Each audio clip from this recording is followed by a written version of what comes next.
I'd been an ad rep for about 3 or 4 days, and walking down the hall, there was this, first time I saw Lou was, he was dressed in an ice cream colored leisure suit with cowboy boots and a cowboy hat. And my first reaction was, who in the hell is that? Why, that's Lou Major.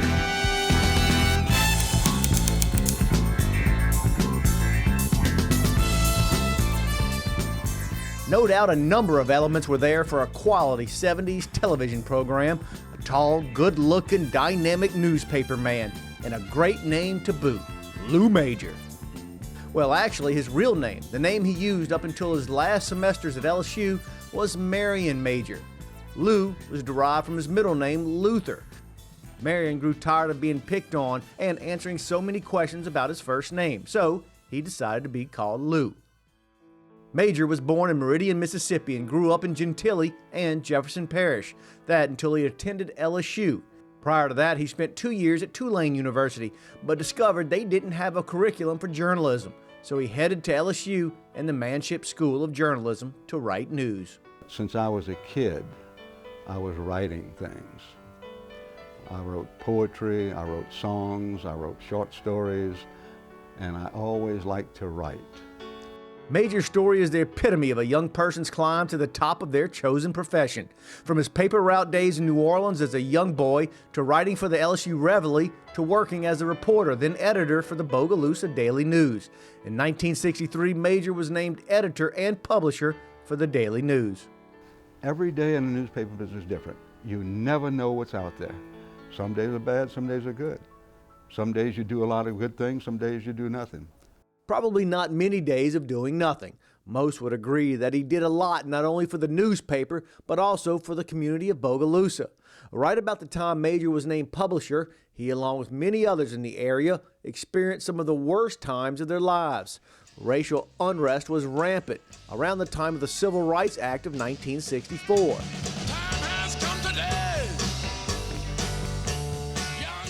And this sleepy little paper mill town, which at the time was a bastion of Klan activity, boiled over with rioting, hatred, fear, and intimidation. Major was one of a handful of community leaders who stepped up and tried to preach moderation. But Major was the only one who could disseminate his thoughts and opinions for all to read.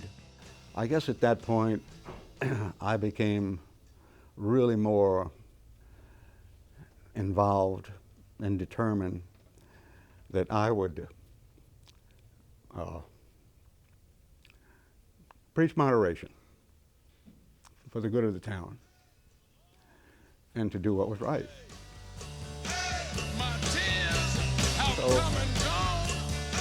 Major did in fact preach moderation. He did so in 2 editorials that ran in the Bogalusa Daily News. One in particular called out members of the Klan. Major wrote, "Isn't it a pitiful thing that there are still people living among us in our daily lives who still have to resort to sneaking around under the cover of night to spread their hate and terror? We refrain from calling these people men because they do not deserve such determination." There was a big Klan rally in Hammond, and they beat up a TV reporter from New Orleans and told him to bring word back to Bogalusa that Lou Major better leave the state or he would be next. And then after that, we had bomb threats at the house. Children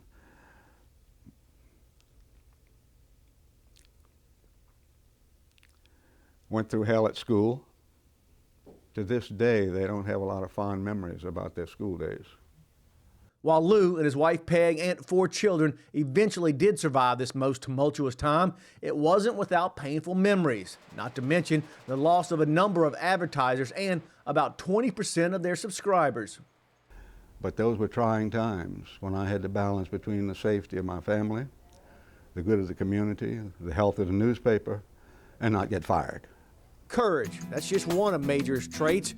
His colleagues, friends, and employees were also drawn to his integrity, compassion, and a deep appreciation to all that helped him along the way, from those who hired him to those working the presses. It's no wonder Major racked up so many awards and honors in his 50-plus years of working within the newspaper industry. Terry Maddox, who, like Major, also rose to the rank of publisher for the St. Tammany News, was originally hired by Major back in the fall of 1972. Lou's strongest suit is being a mentor. I know I've told him on more than one occasion he's taught me more about newspapering than all others combined. Lou's a very demanding person when it comes to work. He's a very understanding person when it comes to people. And the combination of the two he taught me so much over the course of the last 20 plus years. And it's he has a very special place in my life, in my heart, and in that of many people.